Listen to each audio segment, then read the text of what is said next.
Oh, bumili kami ng dog food. Patingin nga ng dog food. Ano ba yan? Marami kuya na. Ano ba yan? Pedigree lang. Pedigree, tapos patingin nga na dito. Yung hawak mo sa kanan. Dali kinukuha. Kinukuha na. Ba't kinukuha na nila yung pagkain ng aso? Ano yan? Para sa... Para saan? Sa aso? Ano nga panghalo sa pagkain ng... Oh, beef and liver. Kung saan? Yun.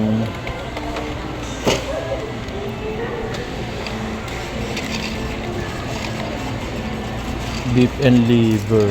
Para sa aso. Kay Alpine. Na dating si Laika. Ngayon, binaptiso ko ng Alpine. Dati Alpha eh. Ngayon, Alpine. Ito lang sa iyo, sir. So, ayun. So, ayan. Dito tayo sa Pure Gold. No? Para dun sa aming dog puppy. Si Alpine. Ito ba yan? Ayan.